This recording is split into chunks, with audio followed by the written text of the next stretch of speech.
18 जून 1576 राजस्थान की अरावली पहाड़ियों के बीच एक ऐसी लड़ाई शुरू हुई जिसने भारतीय इतिहास में अपनी खास जगह बना ली। एक तरफ थे मेवाड़ के महाराणा प्रताप और दूसरी तरफ मुगल बादशाह अकबर की सेना। यह था हल्दी घाटी का युद्ध। लेकिन आज भी एक सवाल लोगों के बीच चर्चा का विषय है, आखिर हल्दी घाटी का युद्ध जीता कौन था? क्या महाराणा प्रताप ने मुगल सेना को हरा दिया था या फिर युद्ध भूमि पर मुगल सेना की जीत हुई थी?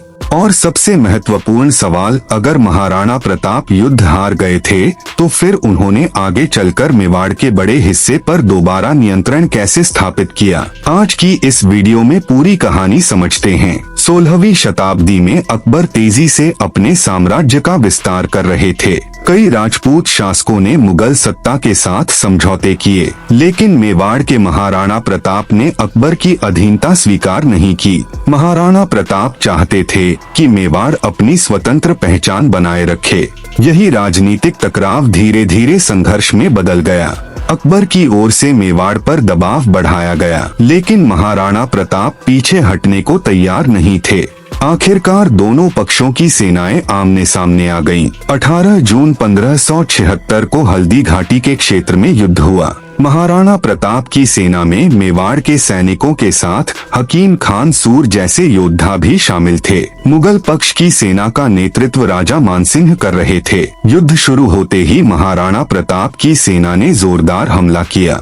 शुरुआती चरण में मेवाड़ी सेना ने मुगल सेना पर काफी दबाव बनाया, लेकिन मुगल सेना के पास अधिक संसाधन और बड़ी सैन्य शक्ति थी। युद्ध काफी संघर्षपूर्ण रहा। महाराणा प्रताप स्वयं युद्ध में आगे रहकर नेतृत्व कर रहे थे।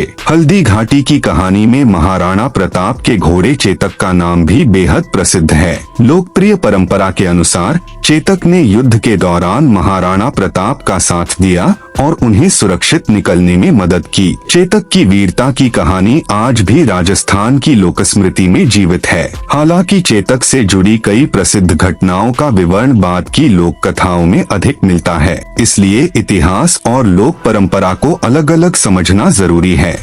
अब आते हैं सबसे महत्वपूर्ण सवाल पर, हल्दी घाटी में जीत किसकी हुई? ऐतिहासिक दृष्टि से देखें तो युद्ध के तत्काल सैन्य परिणाम में मुगल पक्ष को बढ़त मिली और महाराणा प्रताप को युद्ध भूमि से पीछे हटना पड़ा। लेकिन इसका मतलब यह नहीं था कि महाराणा प्रताप का संघर्ष समाप्त हो गया। युद्ध के बाद भी उन्होंने मुगल सत्ता के खिलाफ संघर्ष जारी रखा। उन्होंने पहाड़ी और ग्रामीण क्षेत्रों को आधार बनाकर अपनी शक्ति को दोबारा संगठित किया। समय बीतने के साथ महाराणा प्रताप ने मेवाड़ के कई क्षेत्रों पर फिर से अपना नियंत्रण स्थापित किया। उन्होंने अपने जीवन का बड़ा हिस्सा संघर्ष में बिताया। हालांकि चित्तौड़गढ़ मुगल नियंत्रण में ही रहा, इसलिए हल्दी घाटी को केवल एक पक्ष की पूरी जीत और दूसरे की पूरी हार के रूप में देखना इतिहास को बहुत सरल बना देना होगा। युद्ध भूमि पर मुगल पक्ष को सैन्य सफलता मिली, लेकिन महाराणा प्रताप का प्रतिरोध समाप्त नहीं हुआ।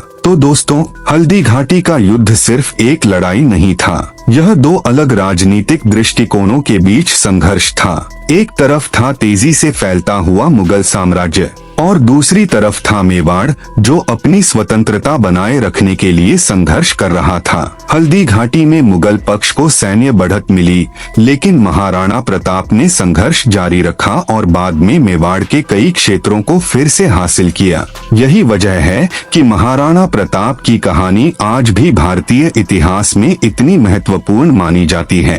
अगर आपको ऐसी ही इतिहास की असली और रोचक कहानियाँ पसंद हैं, तो वीडियो को लाइक करें और चैनल को सब्सक्राइब करें।